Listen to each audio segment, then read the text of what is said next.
तो क्या फिर वो लौट के घर जाता है? क्या वो फिर वापस जाता है? देखो, एक बार की बात है,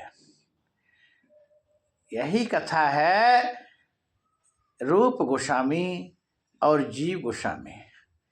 ये रूप गोस्वामी, जीव गोस्वामी, ये दोनों भाई थे, बंगाल के थे। हाँ, कलकत्ता में रहते थे। और ये जो है मुनीम गिरी करते थे फैक्ट्री में। तो एक दिन ऐसा हुआ कि वहाँ के जो और नौकर थे वर्कर, वो इन दोनों को शरबत में चीनी के स्थान पर मैदा पिला दिए घोर के। अब जान के तो पिलाए नहीं। अब देखो, मैदा भी पिसा सफेद और चीनी भी पिसी सफेद। अब रात का समय था, अब उनको भूल हो गया, वो तो अपने जान करके चीनी डाले, लेकिन वो पी गए, उनको भी नहीं पता।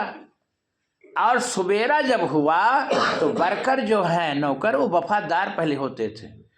आजकल के तो कुछ हुआ है तो फिर उसको छुपा लेते, कुछ गलती हुई ना है तो उसको फिर बस छोड़ो, जाने दो, नहीं तो साहब है निकाल देंगे, हैं डांटे दबटे के भर नहीं, वो तो हमको नौकरी से भी निकाल देंगे, इसलिए छुपा लेते गलती। लेकिन पहले के जो नौकर थे वो कभी अपनी गलती छुपाते नहीं थे, वफादार रहते थे पहले के नौकर। तो वो बेचारे सवेरे जब देखे कि अरे हम तो साहब को, हम तो चीनी के स्थान पर मैदा घोर के पिला दिए शरबत, तो वो बेचारे हाथ जोड़ करके कहे, महाराज मुझसे बड़ी भूल हो गई साहब, हम अनजान में आपको चीनी के स्थान पर मैदा का शरबत पिला दिए।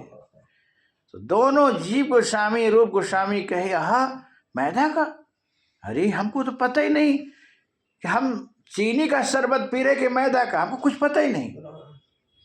और उसी समय अपने जीवन को धिक्कारे, ये मेरा जीवन धिक्कार है, और ऐसा ये नौकरी भी धिक्कार है। हम सांसारिक कर्म में इतना लिप्त है कि हमको पता ही नहीं चला कि हम मैदा का शरबत पी रहा हूं कि चीनी का शरबत पी रहा हूं। यदि हम परमात्म सेवा में, भजन में, भगवत प्राप्ति के लिए इतना लिप्त हो जाए तो हमारा जीवन कल्याणमय हो जाए।